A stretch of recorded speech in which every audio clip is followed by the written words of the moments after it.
Evangelio del apóstol Juan, capítulo 1, del verso 1 al 18, vamos a leer en forma alternada. En el principio era el verbo era con Dios y el verbo era Dios. Todas las cosas por Él fueron hechas y sin Él nada de lo que ha sido hecho fue hecho. La luz en las tinieblas resplandece y las tinieblas no prevalecieron contra ella. Este vino por testimonio para que diese testimonio de la luz, a fin de que todos creyesen por Él.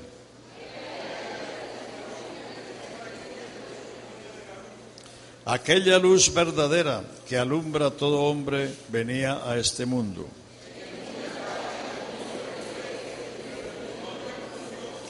A los suyos vino y los suyos no le recibieron.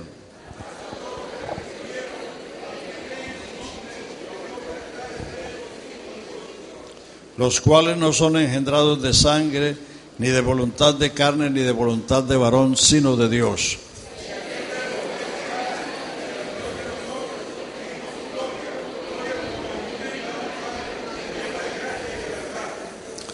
Juan dio testimonio de él y clamó diciendo: Este es de quien yo decía, el que viene después de mí es antes de mí, porque era primero que yo.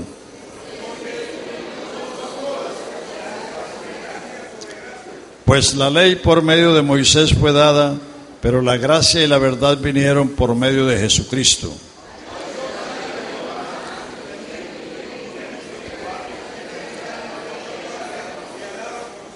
Repitan el 18.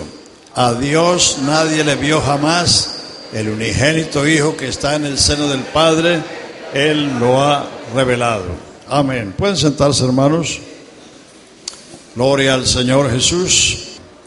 Bueno, el lema es edificados o fundamentación cristiana. Y base del versículo edificado sobre el fundamento.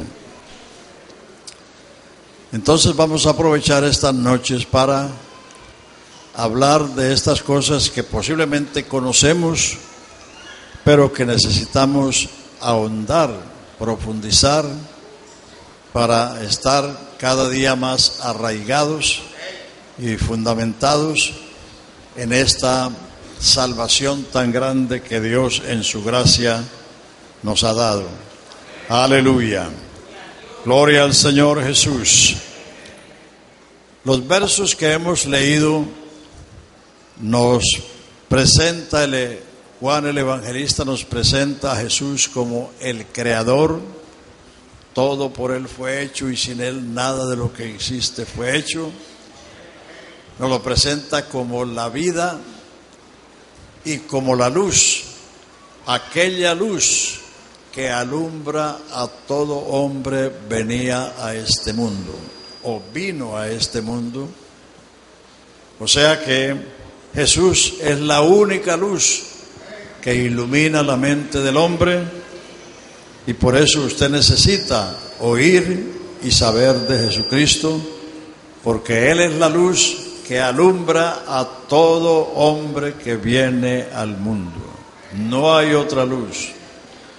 Lo demás son velas, lo demás son mechones o cualquier otra cosa, ni siquiera antorchas.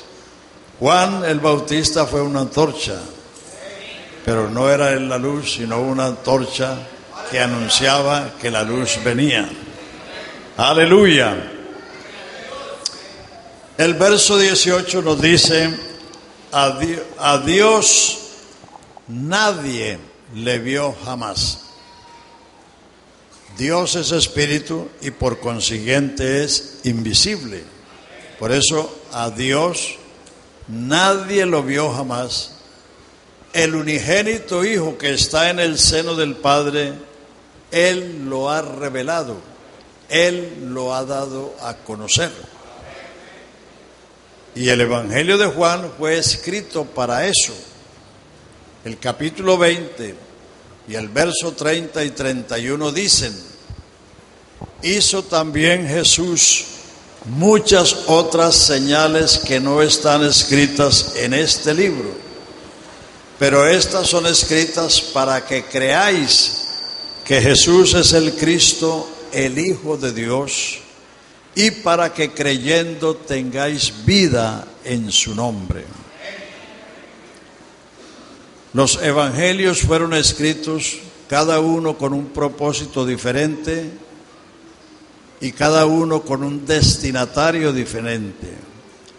El evangelio de Mateo fue escrito a los judíos y presenta a Jesucristo como el Rey Mesías, el prometido a Abraham, el prometido a David. Por eso el evangelista, en cada uno de los acontecimientos que registra de Jesucristo, dice: esto sucedió para que se cumpliese lo que estaba escrito por el profeta. Es decir, que estaba cumpliendo todo lo que los profetas habían dicho respecto a él. Por eso comienza Mateo trazando la genealogía de Jesucristo. Abraham engendró a Isaac, Isaac engendró a Jacob, Jacob engendró a Judá, Judá engendró al otro, y así va la genealogía descendiendo hasta llegar a David, y de David sigue descendiendo hasta llegar a José, marido de mujer de la cual nació el Cristo. Por eso, como fue enviado a los judíos, por eso se cita que cada acontecimiento ya estaba previsto en las Escrituras. Marcos presenta a Jesucristo como el siervo, por eso no traza genealogía, y parte de Isaías, principio del Evangelio de Jesucristo, como está escrito en Isaías profeta. Isaías profeta habló del siervo de Jehová que vendría no para ser servido, sino para servir y dar su vida en rescate por muchos. Entonces Marcos se propone describir o presentar a Jesús como el siervo de Jehová. Y Lucas, que era griego, el Evangelio de Marcos fue escrito a los romanos, el Evangelio de Lucas fue escrito a los griegos, y Lucas era griego. Los griegos medían a las personas de aquí para arriba por su capacidad de pensar y de filosofar, por su inteligencia. Entonces Lucas es el único que se ocupa de la infancia de Jesús para describirnos que él crecía en estatura, en sabiduría, en gracia delante de Dios y de los hombres, es decir, creció integralmente, porque Lucas nos presenta a Cristo como el varón perfecto. Pero Juan, como ustedes ven, Juan no comienza en el tiempo. Todos los tres anteriores comenzaron en el tiempo, en la historia. Mateo en Abraham, Marcos en Isaías, y Lucas traza la genealogía ascendiendo hasta Adán. Pero Juan, que va a presentar a Jesucristo como el Verbo hecho carne, como el Hijo de Dios, entonces se va al origen, al génesis de todo, y dice: en el principio era, no fue, sino era el Verbo. Todo por él fue hecho, y sin él nada de lo que existe fue hecho. Y aquel Verbo fue hecho carne y habitó entre nosotros. Y vimos su gloria, gloria como del unigénito del Padre, lleno de gracia y de verdad. Y de esa plenitud, de esa abundancia, de esa suficiencia, recibimos todos gracia sobre gracia, porque la ley fue dada por medio de Moisés, pero la gracia y la verdad vinieron por medio de Jesucristo. A Dios nadie absolutamente nadie lo ha visto. El unigénito Hijo que está en el seno del Padre, Él lo ha revelado, Él lo ha dado a conocer. Recuerden que San Juan en las epístolas dice: el que tiene al Hijo, tiene al Padre. El que no tiene al Hijo, no tiene al Padre. No se puede predicar a Dios sin el Hijo, porque sería predicar un Dios sin sexo, sin en dónde llegar. El patriarca Job tuvo esa inquietud cuando estaba en su terrible aflicción. Él dijo: yo sé que Dios es grande y poderoso, arranca los montes con su furia, pero he aquí que Él pasa delante de mí y yo no lo veo. Ojalá yo supiera dónde está la silla del Todopoderoso, porque yo iría a Él, llenaría mi boca de argumentos, porque yo sé que Él no usaría la grandeza de su poder contra mí, sino que la pondría en mí.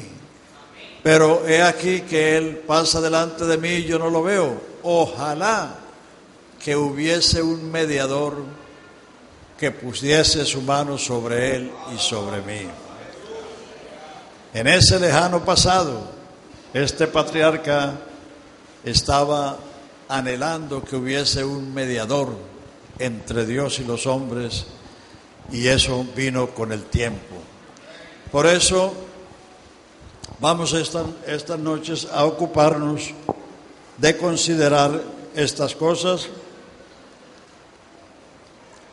La palabra de Dios es la revelación de Dios al hombre. No una revelación entre otras, sino la revelación de Dios al hombre. Entonces, en este libro tenemos cómo Dios se ha revelado.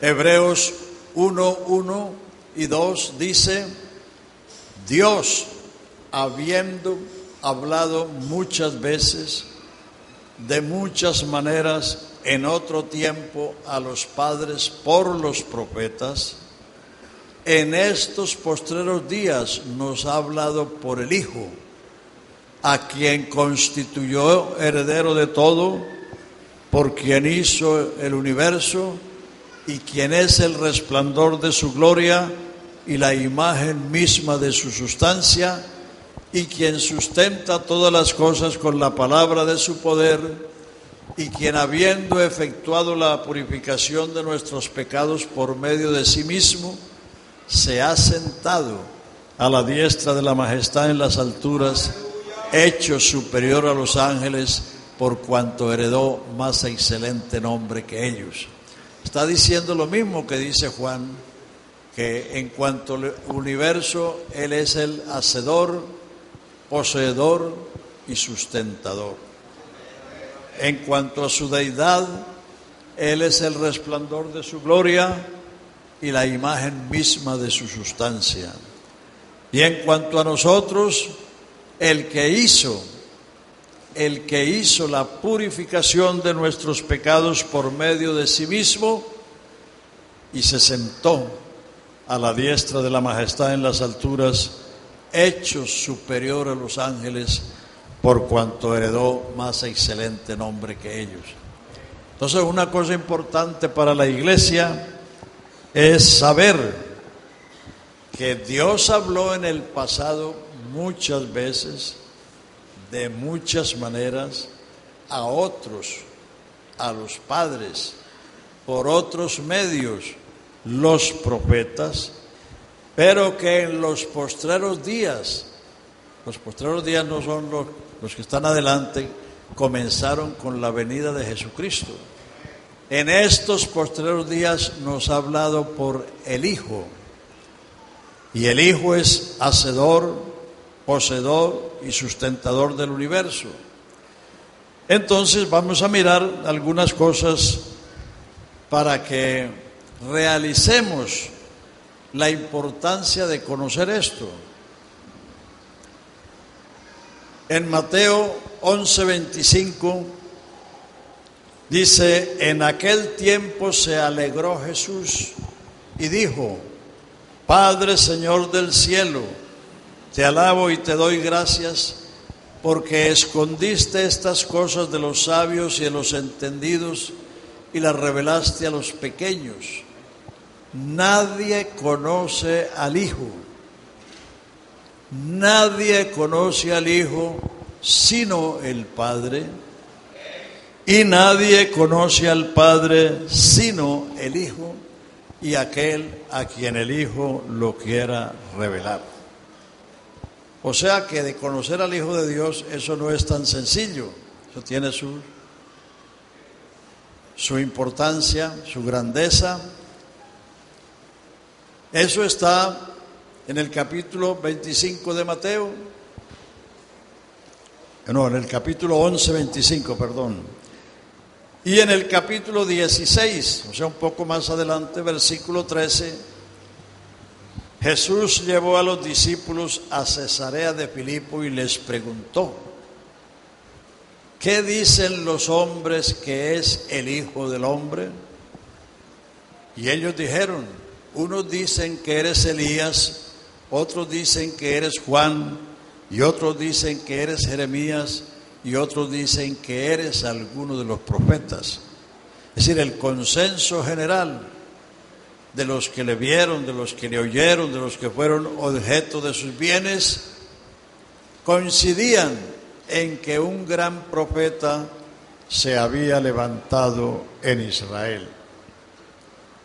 Entonces Jesús dirigió la pregunta a los discípulos, a los seguidores inmediatos: ¿y vosotros quién decís que soy yo? Y ahí llegó lo peor, tampoco sabían. Y eran los inmediatos, los discípulos que andaban con él. Por eso no es de extrañarse que haya tanta gente que presume ser cristiana y no sepan quién es Jesucristo. Pero lo más importante en la vida cristiana es eso.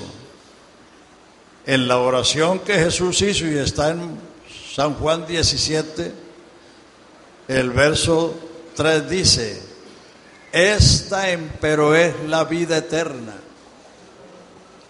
Esta empero es la vida eterna, que te conozcan a ti, el único Dios verdadero, y a Jesucristo, a quien has enviado.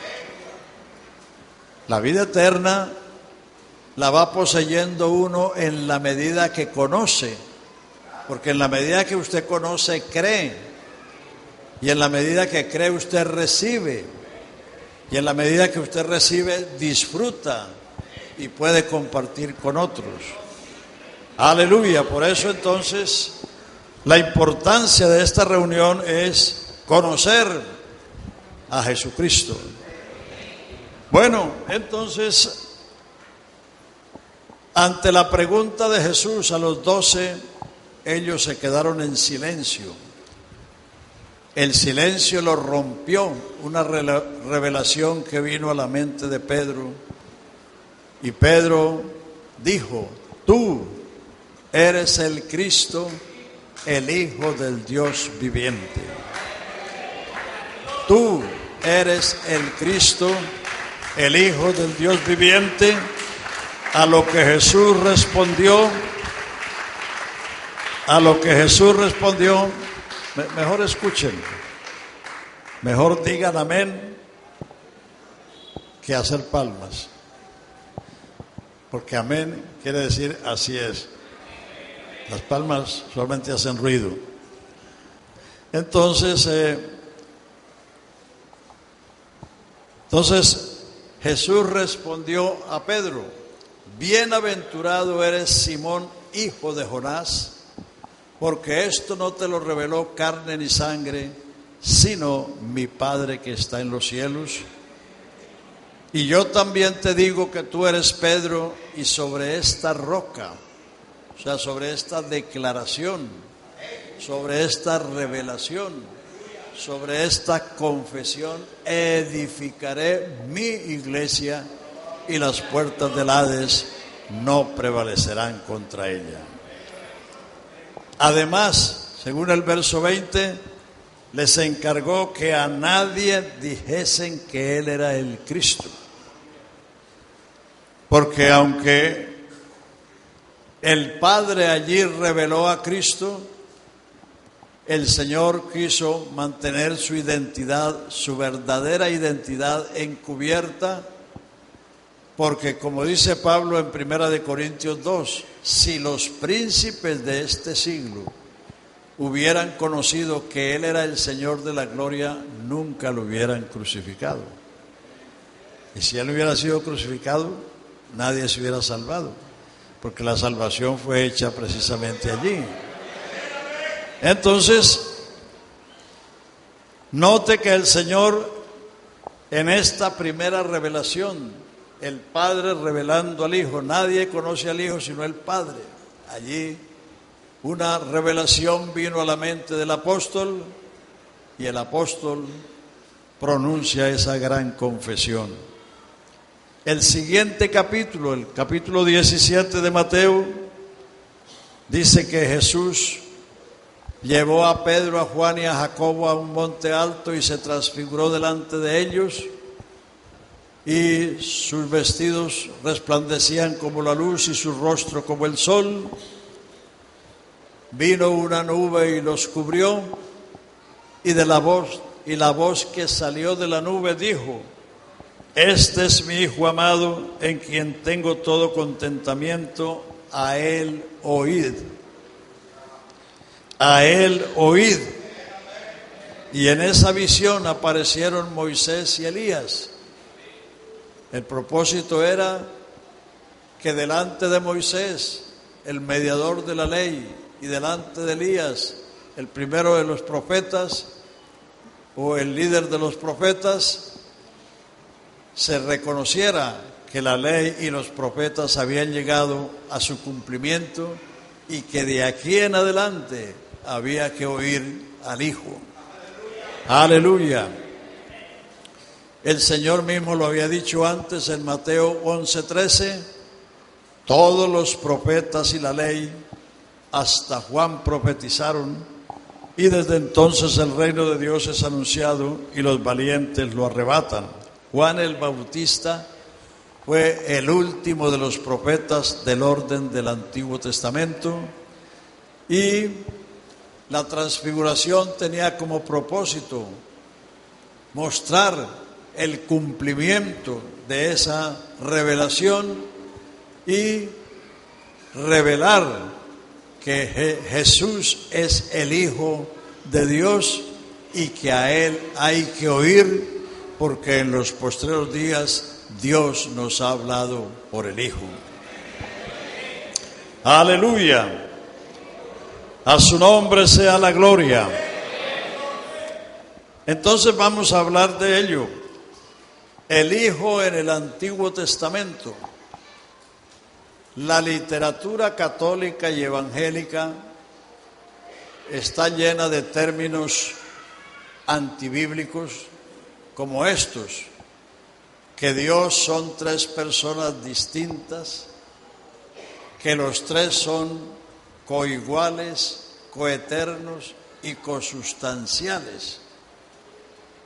Eso no está en la Biblia, eso son deducciones de los malos teólogos que no han realizado lo que dice la Biblia del Padre y del Hijo y del Espíritu Santo. En el Antiguo Testamento, cuando se habla del Hijo, se habla en sentido futuro. Si tienen la Biblia, verifíquenlo. Salmo 2, versículo 7 dice: yo publicaré el decreto futuro, publicaré el decreto, mi hijo eres tú, yo te he engendrado hoy. Isaías 7:14, he aquí que una virgen concebirá, futuro, y dará a luz un hijo y llamará su nombre Emmanuel, que declarado es Dios con nosotros. Isaías 9:6, porque un niño nos es nacido, un hijo nos es dado, el principado será sobre su hombro. Se llamará su nombre, Consejero, Dios fuerte, Padre eterno, Príncipe de paz. Isaías 52:6. Por tanto mi pueblo sabrá mi nombre por esta causa, porque yo mismo que hablo, he aquí, estaré presente. Todos son términos futuros. Miqueas 5:2. Pero tú, Belén, pequeña eres de las aldeas de Judá, pero de ti me nacerá el que será Señor en Israel, cuyas salidas son desde el principio y desde los días de la eternidad. O sea, el que iba a salir en Belén era el que le había salido a Abraham en el encinar de Manre, el que le había salido a Moisés en la zarza, el que le salió a Moisés en el monte, el que le salió a Josué antes de Jericó, el que le salió a Manoah en los trigales. De ti me nacerá el que será Señor en Israel, cuyas salidas son desde el principio y desde los días de la eternidad. O sea que en el Antiguo Testamento, que es la revelación que había, se habla del Hijo, pero en sentido futuro, porque el Hijo no existía como tal. Hijo es lo que se engendra y nace. Lo que se crea es criatura. Adán no era hijo de Dios, porque Adán fue creado.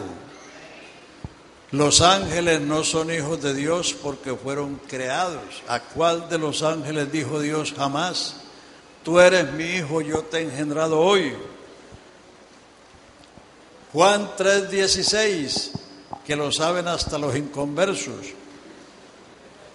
De tal manera amó Dios al mundo que ha dado a su Hijo unigénito. Dios solo ha tenido un hijo.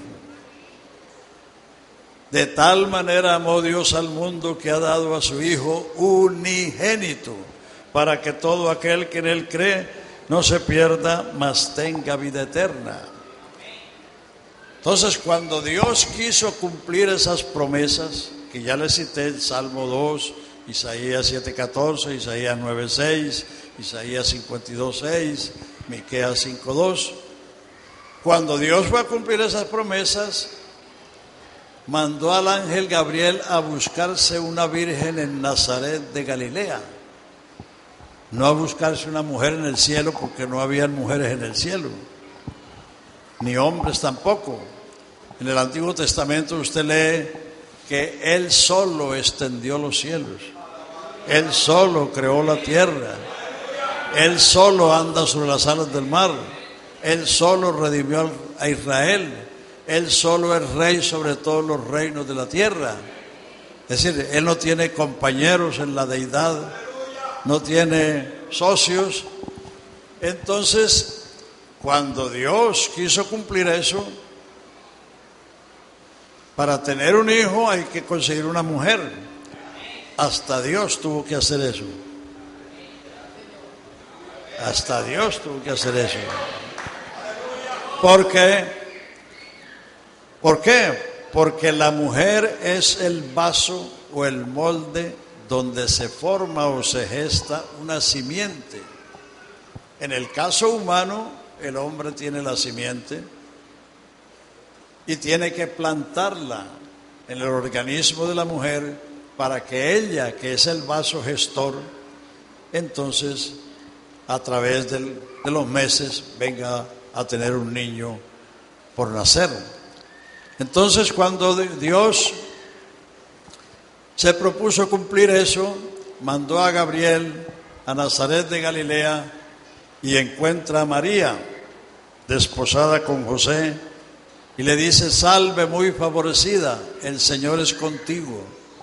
He aquí que concebirás y darás a luz un hijo y llamarás su nombre Jesús, porque él salvará a su pueblo de sus pecados. Este será grande, será llamado Hijo del Altísimo. Le será dado el trono de David su padre y reinará en la casa de Jacob y de su reino no habrá fin.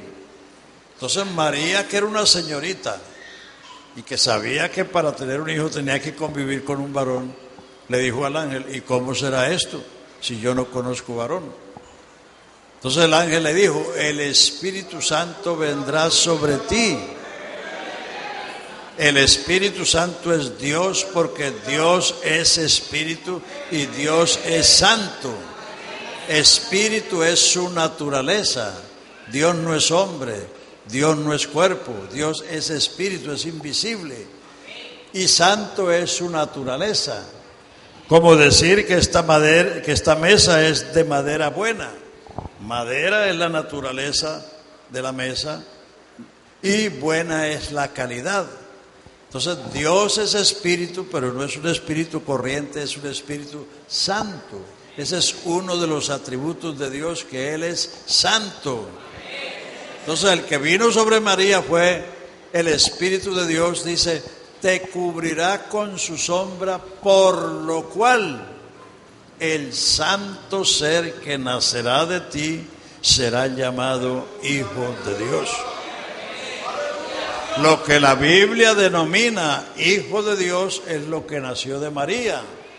Ninguna mujer da a luz un espíritu. Nunca. En la procreación natural, el hombre pone la simiente, la mujer pone el cuerpo y Dios pone el espíritu. Por eso, aunque los hombres sean feos, si las mujeres son bonitas, los hijos salen bonitos. Aleluya, porque el molde es bonito. Entonces, el apóstol Pablo ratifica eso en Gálatas 4:4. Dice: venido el cumplimiento del tiempo. Es decir, cuando se cumplieron esas profecías, venido el cumplimiento del tiempo, Dios envió a su Hijo, nacido de mujer, súbdito a la ley. Porque no hay otra manera de tener un hijo sino a través de una mujer. Y Dios lo hizo. Que como María concibió del Espíritu de Dios, eso es un milagro. Y un milagro no tiene explicación. Entonces, el milagro no es como dice la Iglesia Católica, que el nacimiento de Jesucristo es que Jesucristo nació o salió de la matriz de María como el sol pasa por el cristal sin romperlo. No, eso no es cierto. Porque no es ningún milagro que una mujer embarazada dé a luz, es lo natural. Y si no puede dar a la luz hay que hacerle cesárea. Pero sí es un milagro que una mujer que no ha conocido varón tenga en su vientre una criatura. Porque milagro es la alteración o la suspensión de la ley natural. Entonces el milagro no es el nacimiento, sino la concepción que una virgen concibió del Espíritu. Y eso se lo explicó el ángel a José, porque María guardó esas cosas en su corazón que no se las dijo ni a José su marido. Entonces cuando José la vio embarazada, estaba haciendo la maleta para irse. Dice que como era justo, no quería difamarla. Entonces el ángel le apareció a José y le dijo: José, hijo de David, no temas de recibir a María tu mujer, porque lo que en ella es engendrado del Espíritu Santo es. Dará a luz un hijo, llamará su nombre Emmanuel, que declarado es Dios con nosotros. Aleluya, aleluya. Entonces eso no sucedió en el cielo, eso sucedió en la tierra. Eso sucedió en Nazaret de Galilea. Galilea es una provincia de Israel. Entonces el problema de la gente es que cuando leen en la Biblia, el Padre me envió o Dios envió a su Hijo, se van para el cielo. Y eso no sucedió en el cielo, eso sucedió en la tierra. Entonces lo que la Biblia denomina Hijo de Dios es la humanidad que nació de María. Lo que nacerá de ti será llamado Hijo de Dios. venido el cumplimiento del tiempo, Dios envió a su Hijo, nacido de mujer, súbdito a la ley, para que redimiese a los que estaban bajo la ley, a fin de que recibiésemos la adopción de hijos. Entonces, esa es la última y más grande revelación de Dios a la humanidad. Esa revelación equivale a Dios manifestado en carne, como lo dice Pablo en 1 Timoteo 3:16, y por eso Pablo antepone dos palabras, diciendo: indiscutiblemente grande es el misterio de la piedad. Dios fue manifestado en carne, justificado en el Espíritu, visto de los ángeles, predicado a los gentiles, creído en el mundo y recibido arriba en gloria. Eso es indiscutible porque es un hecho histórico, es algo que sucedió hace 2000 años. Los mismos israelitas que no creen que Jesucristo fue el Mesías y que no creen en el Nuevo Testamento, cuando usted va a Israel y lo llevan a Belén, o lo llevan al sepulcro, lo llevan al Gólgota, le dicen: vea, ahí fue donde nació el paisano, ahí fue donde sepultaron al paisano, porque es un hecho histórico que nadie puede negar. Los argumentos, las teorías y hasta las doctrinas se pueden discutir, pero los hechos no se pueden discutir, porque están ahí.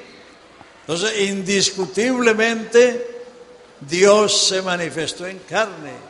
Indiscutiblemente, Dios se preparó un cuerpo en las entrañas de una virgen para venir a este mundo. Léalo allá en el capítulo 10 de Hebreos, partiendo del verso 5. Usen la Biblia, hermanos. Si usted usa los ojos y los oídos, está usando dos autopistas para su cerebro. Pero si no usa sino una, le llega menos. Y por eso es que después no se acuerda. No es porque tengan mala memoria, sino porque no usan los sentidos. Aleluya.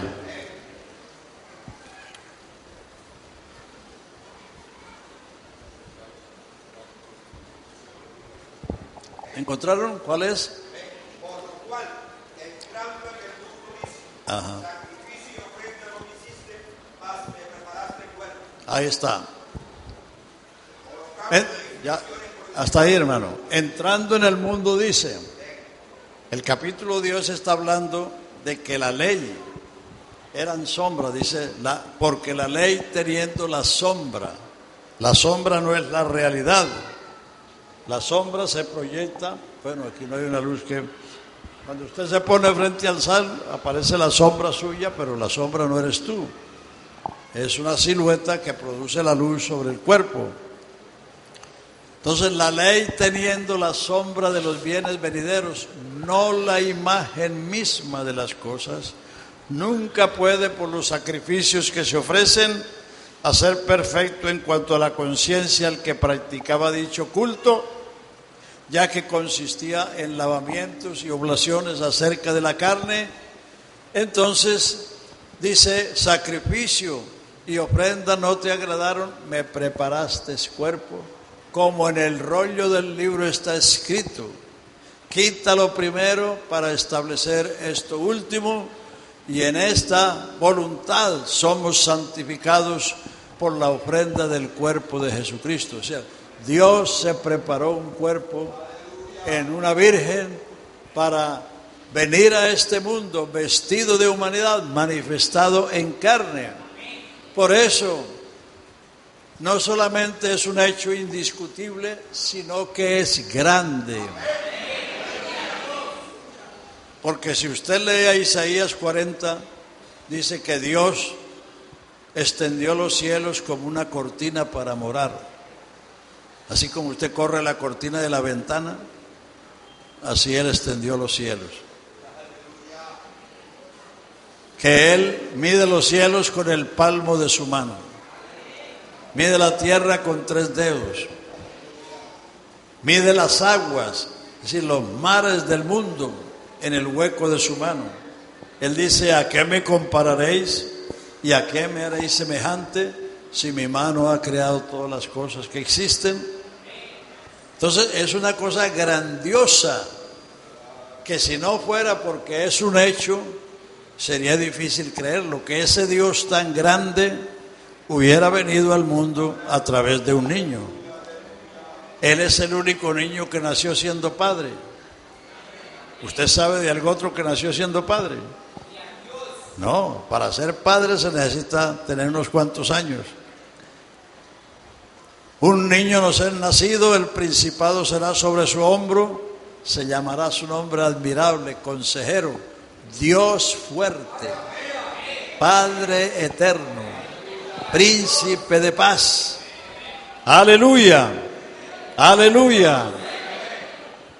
Y el apóstol Juan también lo dice de otra manera en su primera epístola, capítulo 1, dice: lo que era desde el principio, lo que hemos oído, lo que hemos visto con nuestros ojos, lo que palparon nuestras manos tocante al verbo de vida, porque la vida eterna que estaba con el Padre nos apareció o se manifestó. Dice: y nosotros hemos visto y hemos palpado aquel verbo de vida, dice el apóstol Juan. Es decir, el Dios eterno, el único Dios, el creador de los cielos y la tierra, vino a este mundo para buscar y salvar lo que se había perdido. Aleluya. De tal manera amó Dios al mundo, que ha dado a su Hijo unigénito, para que todo aquel que en él crea no se pierda, mas tenga vida eterna. Porque no envió Dios a su Hijo para condenar el mundo, sino para que el mundo sea salvo por él. El que en él cree no es condenado, pero el que en él no cree ya está condenado. Porque si tú no crees en él, ¿quién te va a salvar? Si él es el único Dios y el único Salvador, si usted no se agarra de él, ¿quién te va a salvar? No me vaya a decir que la Virgen, porque la Virgen necesitó Salvador. O sería que tú eres mejor que la Virgen. Cuando María fue a visitar a Elizabeth, su prima, que estaba embarazada de Juan el Bautista, entonces Elizabeth dice: ¿a qué se debe esto? Que la madre de mi Señor venga a mí, porque bienaventurada la que creyó, porque se le cumplirán las palabras que el Señor te ha dicho. Entonces María comenzó a cantar: engrandece mi alma al Señor y mi espíritu se regocija en Dios mi Salvador. Léalo ahí en Lucas capítulo 1. La Virgen necesitó Salvador. ¿No lo necesitarás tú? Engrandece mi alma al Señor y mi espíritu se regocija en Dios mi Salvador, porque grandes cosas me ha hecho el poderoso y santo es su nombre. He aquí que de aquí en adelante me llamarán bienaventurada todas las generaciones. María es la mujer más bienaventurada entre todas las generaciones, pero no porque fue virgen, porque todas las mujeres han sido vírgenes en un momento de su vida. Ella es la mujer más bienaventurada porque fue la madre del Salvador. He aquí que de aquí en adelante me llamarán bienaventurada todas las generaciones, porque grande y poderoso es el que ha hecho grandes cosas para mí. Aleluya. Entonces, por eso San Juan se propone en su evangelio revelarnos a su Hijo. A Dios nadie le vio jamás. El unigénito Hijo que está en el seno del Padre, Él lo ha dado a conocer, Él lo ha revelado.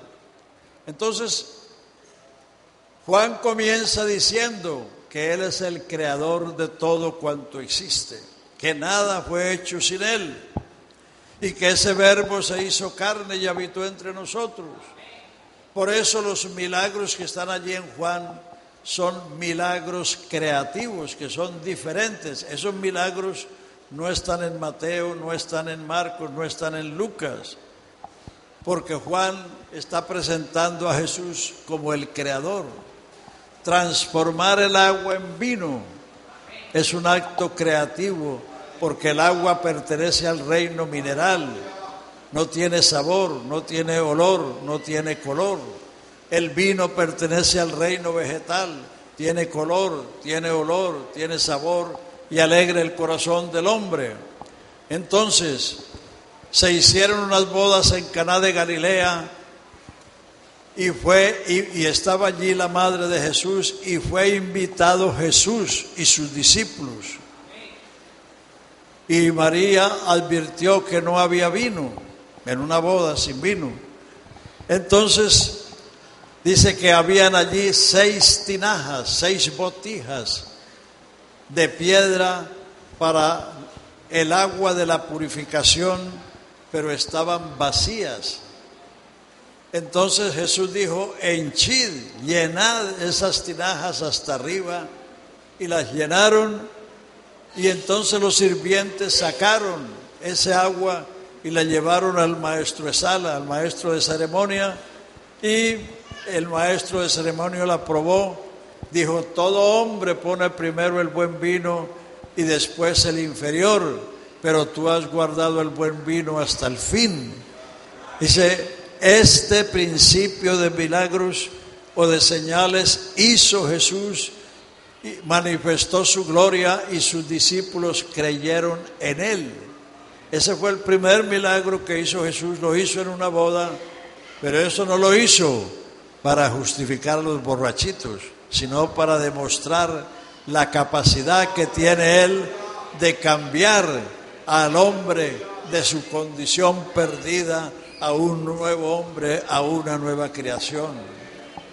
6 es el número del hombre, porque el día 6 fue creado, y en la dispensación sexta está siendo recreado o salvado. El hombre es el único que tiene corazón de piedra, porque el pecado petrifica la conciencia.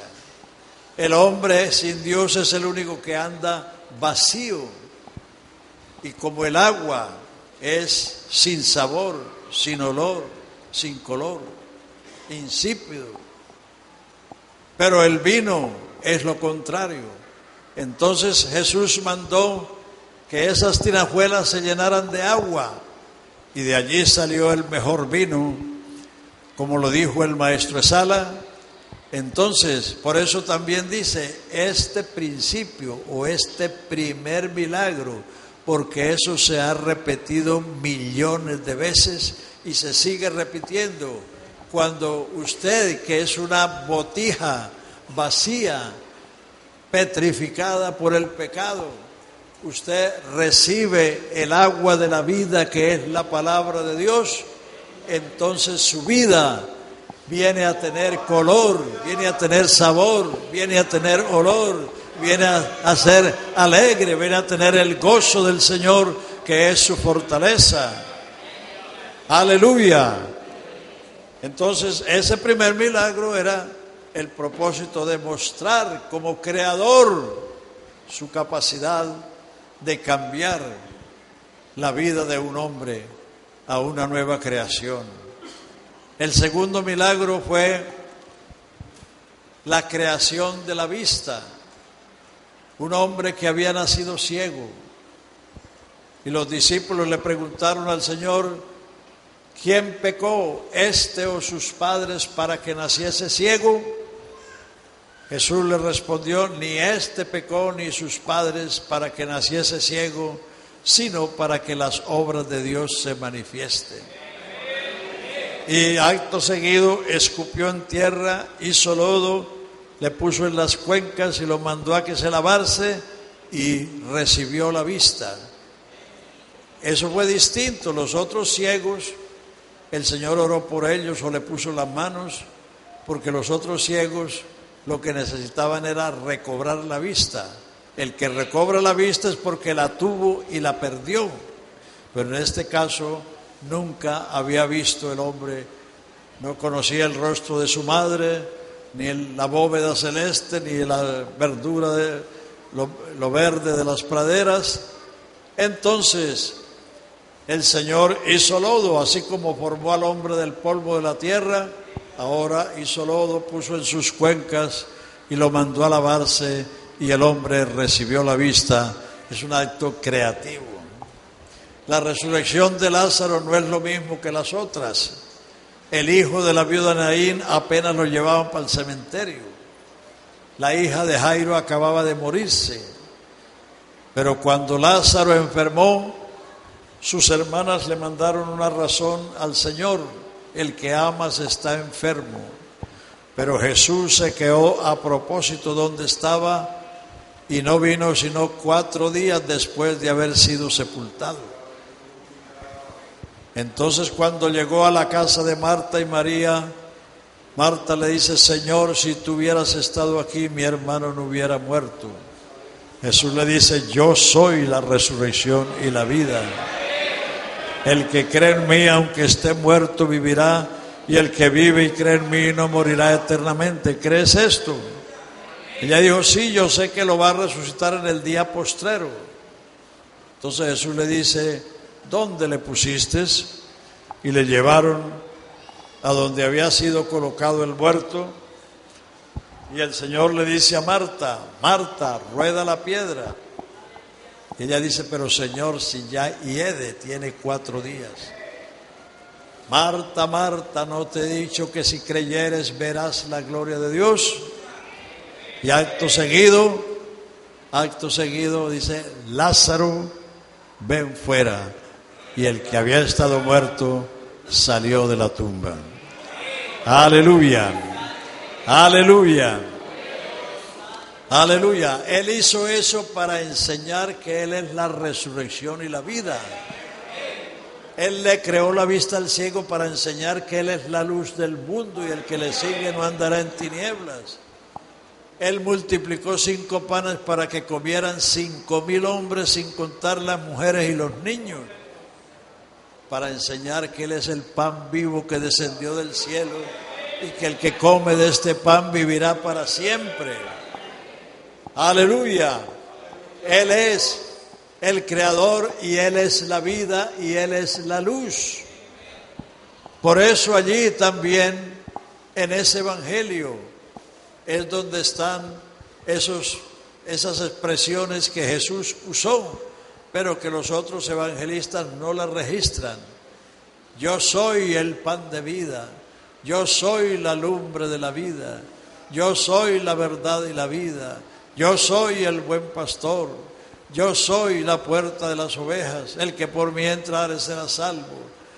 Antes que Abraham fuese, yo soy. Si no creyeses que yo soy, en vuestros pecados moriréis, y a donde yo voy vosotros no podéis venir. Esa expresión es la que usó Dios cuando Moisés le preguntó: si los hijos de Israel me dicen cuál es el nombre del Dios que te envió, ¿qué les diré yo? Dios le respondió: así diréis a los hijos de Israel: yo soy el que soy, este es mi nombre. Yo soy quiere decir el que existe por sí mismo, el eterno presente. Yo no puedo decir que yo soy Eliseo, porque cuando termino de decirlo yo estoy más viejo que cuando comencé, porque ya pasó una fracción de segundo. Pero Él es el gran yo soy, porque Él existe por sí mismo y es el eterno presente.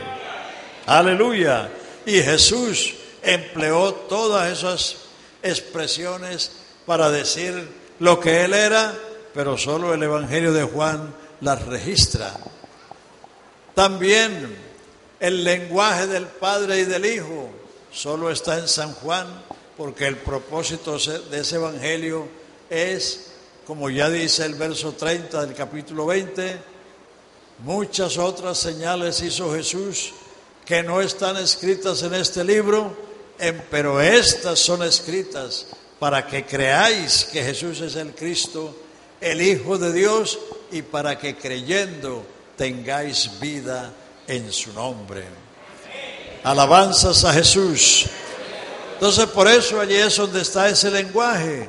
En San Juan 14, Él les dice: en la casa de mi Padre muchas moradas hay. Si así no fuera, yo os hubiera dicho: voy a preparar lugar para vosotros. Y si me fuera y preparar el lugar, vendré otra vez y os tomaré a mí mismo, para que donde yo estoy, vosotros también estéis. Entonces Tomás le dice: Señor, si no sabemos a dónde vas, ¿cómo vamos a saber el camino? Jesús le responde: yo soy el camino, la verdad y la vida. Nadie viene, no nadie va. Por ahí hay algunos cuadritos con versículos o llaveritos que dicen: nadie va al Padre. Eso no es lo que Jesús dijo. Va es lo contrario a venir. Venir es a quien habla. Ir es hacia otro. Jesús dice: yo soy el camino, la verdad y la vida. Nadie viene al Padre sino por mí. Si me conocieses, también a mi Padre conoceríais. Desde ahora le conocéis y le habéis visto. Conocer y ver son dos cosas diferentes.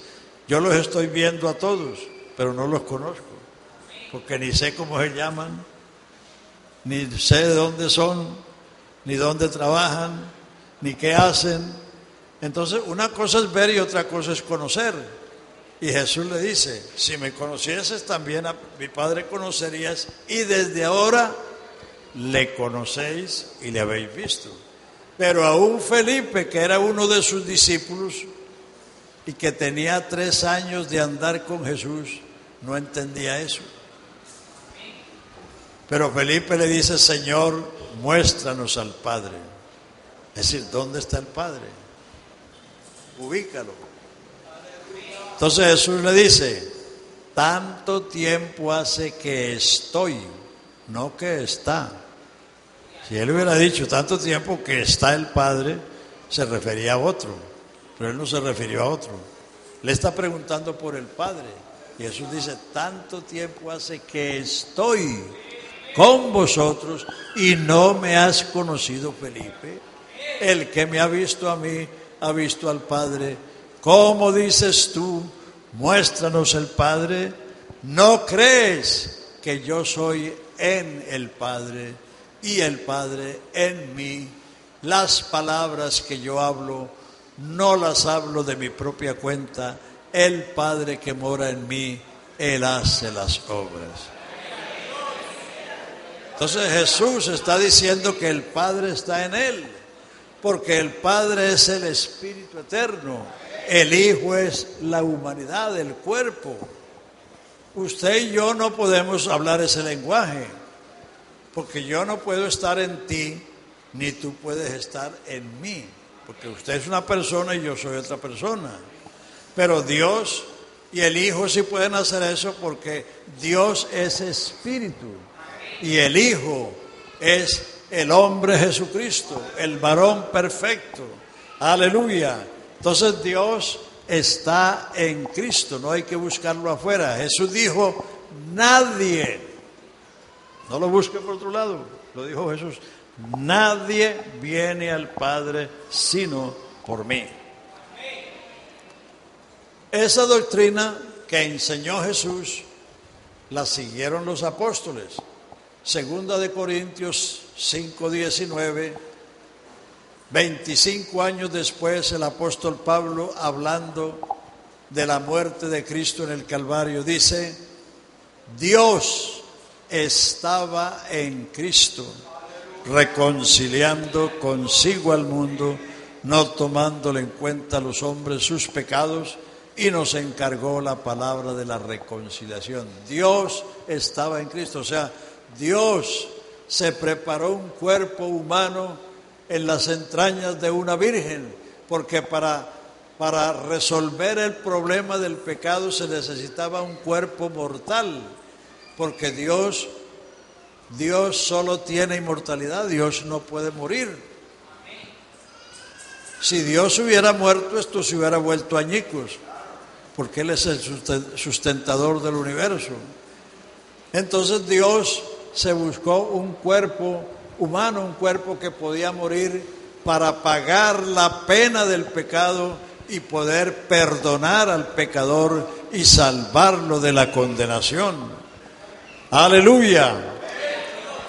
Y el mismo apóstol Pablo, hablando en Colosenses, la carta a los Colosenses está hablando de Jesucristo como cabeza de la iglesia. No está en la tierra, está en el cielo. Y el capítulo 2, versículo 8 y 9 dice: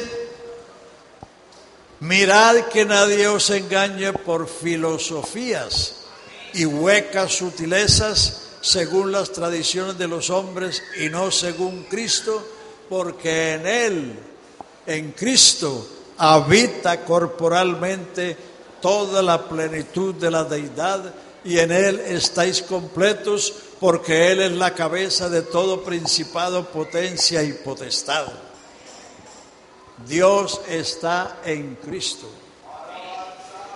No hay ninguna divinidad fuera de Cristo, porque Cristo es la imagen visible del Dios invisible. Léalo en estas tres partes. Segunda de Corintios 4, 3 hasta el 6.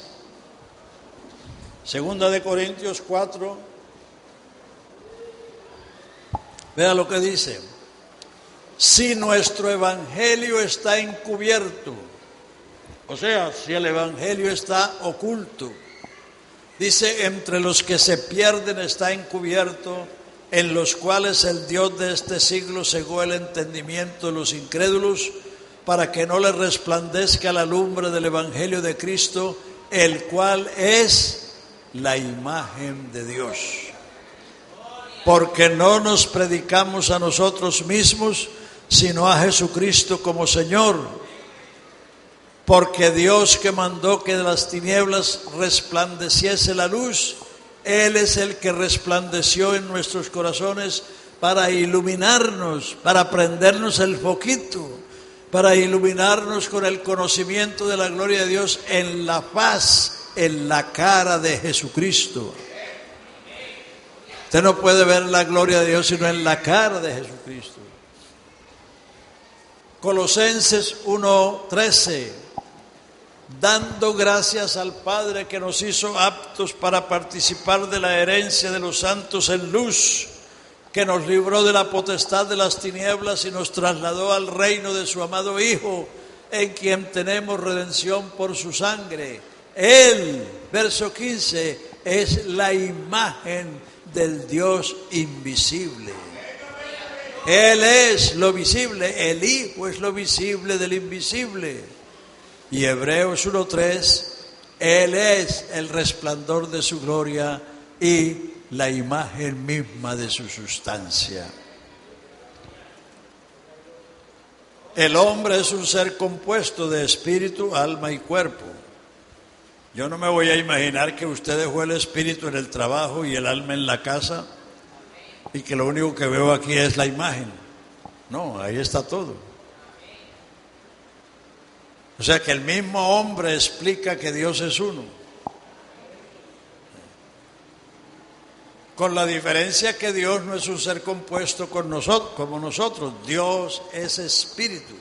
Pero para Dios revelarse a la humanidad, Él se preparó un cuerpo, se hizo una imagen, no en el cielo, no en la eternidad, sino en el tiempo, cuando vino el cumplimiento de las profecías, de las promesas. Las profecías son historia anticipada. Todo eso que dice el Salmo, que dijo Isaías, que dijo Miqueas, hace 2000 años que es historia, ya no es profecía. Porque ya eso se cumplió. Entonces, la doctrina de la unicidad es que Dios está en Cristo. Él es el resplandor de su gloria y la imagen misma de su sustancia. Por lo mismo también en el Evangelio de Juan está la doctrina del Espíritu Santo. Todo lo que Jesús dijo del Espíritu Santo está en San Juan. San Juan 7, 39, 37 al 39, San Juan 14, San Juan 15, San Juan 16, San Juan 20. Todo lo que Jesús prometió en relación a esa promesa está en el Evangelio de Juan. Porque el Evangelio de Juan fue escrito a la iglesia. El Evangelio de Juan fue escrito a la iglesia. Para que la iglesia conozca quién es el Hijo de Dios. Y que Dios se manifestó eso para podernos redimir. Vamos a ver si nos alcanza todavía. Vamos a ver en el capítulo 2 de Hebreos 5 propósitos por los cuales Dios se manifestó en carne. Si tiene su Biblia, por favor, úsela. El capítulo 2 de Hebreos comienza diciendo que Dios no sujetó a los ángeles el mundo venidero acerca del cual estamos hablando.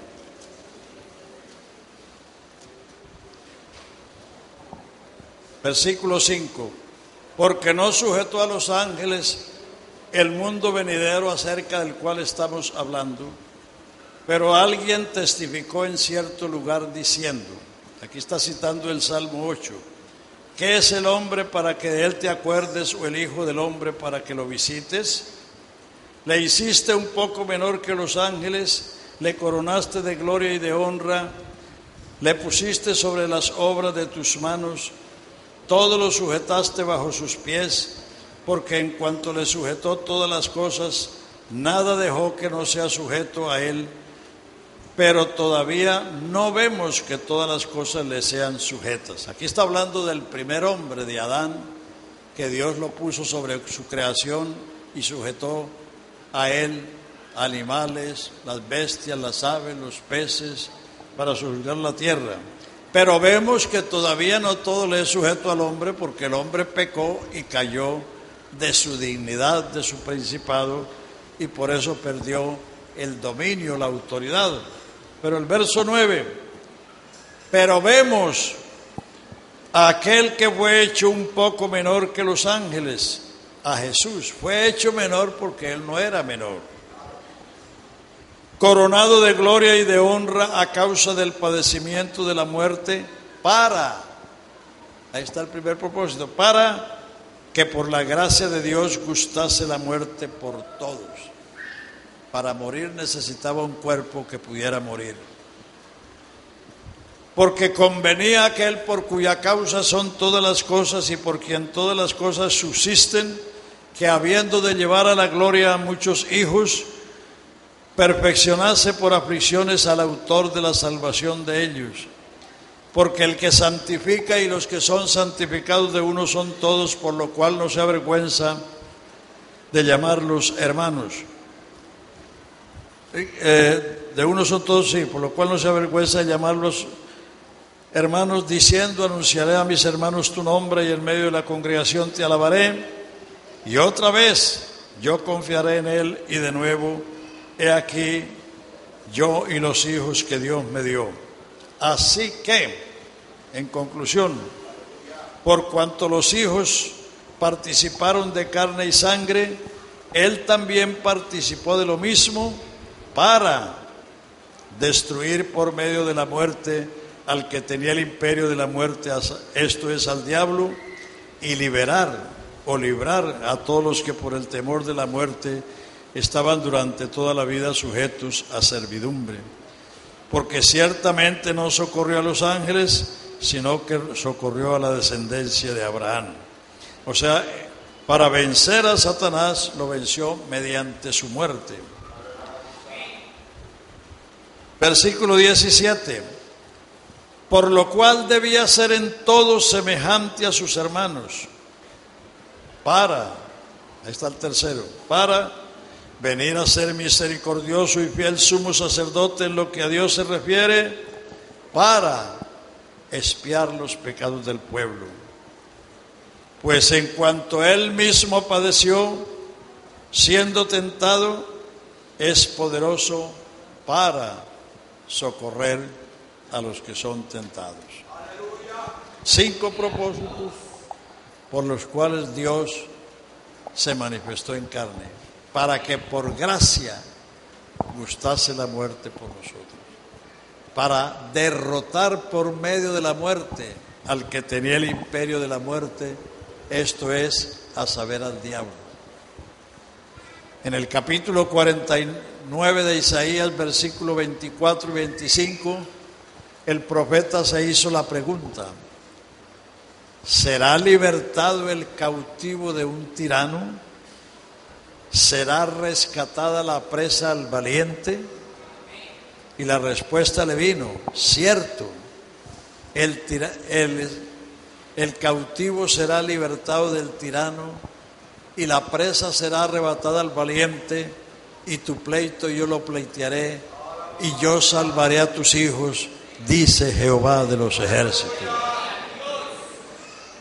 Y en el capítulo 12 de Mateo, cuando Jesús estaba echando fuera a los demonios y los fariseos y los escribas dijeron que echaba a los demonios por Belcebú, Jesús les planteó una parábola: si el fuerte está armado en su atrio, en paz reposan sus tesoros.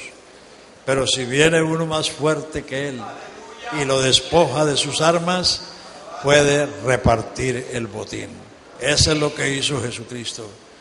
El diablo, cuando Adán pecó, lo destronó del principado, y el diablo se sentó en el principado de este mundo y tenía a la humanidad aterrorizada con el arma de la muerte.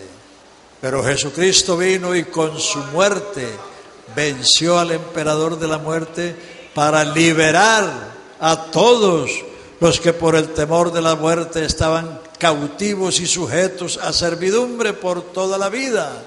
Por eso del Calvario para acá millones de hombres y mujeres han sido salvos, han venido a la libertad gloriosa de los hijos de Dios. Aleluya, porque Jesucristo con su muerte venció al emperador de la muerte y abrió la cárcel a los presos para que saliéramos a la libertad gloriosa de los hijos de Dios.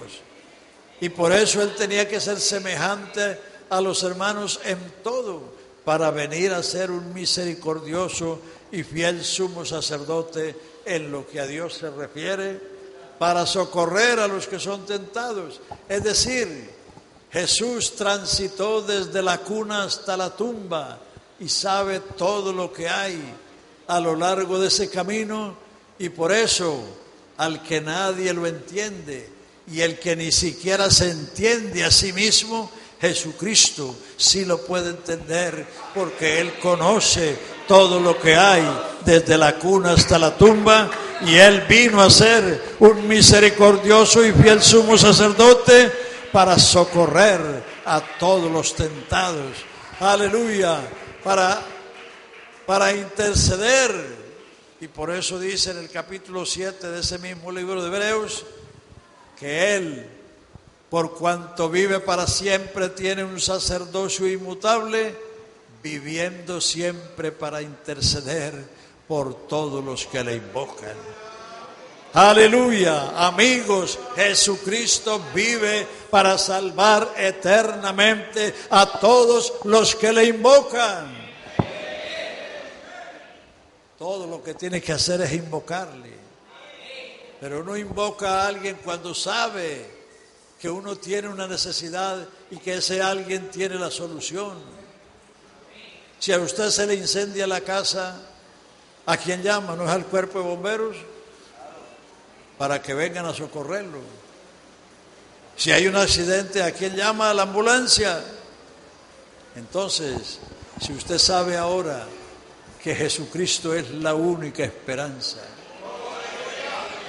que Jesucristo es Dios manifestado en carne, y que no vino de turista a este mundo, vino como Él mismo dijo, el Hijo del Hombre no vino a ser servido, sino a servir y a dar su vida en rescate por vosotros.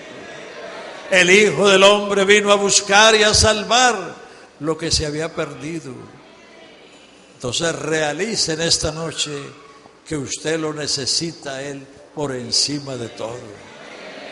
Aleluya, no hay cosa más importante en la existencia humana que conocer y reconocer a Jesucristo como el verdadero Dios y la vida eterna y como el único Salvador de los hombres.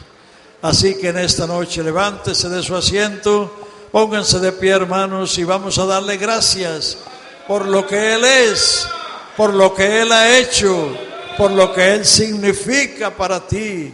Y usted abra su boca y por lo menos dele las gracias que Él haya venido a esta provincia de pecadores a buscarnos, a salvarnos de nuestra condición de pecadores perdidos.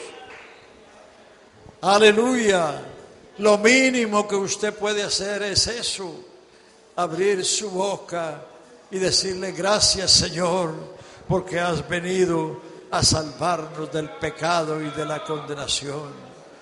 Así que esta noche hágalo, aleluya, para que usted tenga la experiencia de la salvación, para que su agua insípida se convierta en vino con olor y con sabor, para que su vida tenga sentido, tenga color, tenga olor y tenga sabor. Padre Santo, te damos gracias esta noche, Señor, por tu presencia y por tu palabra, Señor. Aleluya, te damos gloria y honor y alabanza a tu grande y sublime nombre, Señor. Padre, en esta noche clamamos a ti, Señor, por las almas que están aquí sin conocimiento de salvación. Revélate a ellas, Padre Santo, mostrándoles que solo tú eres el Salvador y que no hay más fuera de ti, Padre Santo. Te damos gloria y alabanza a tu grande y sublime nombre, Señor Jesucristo. Aleluya.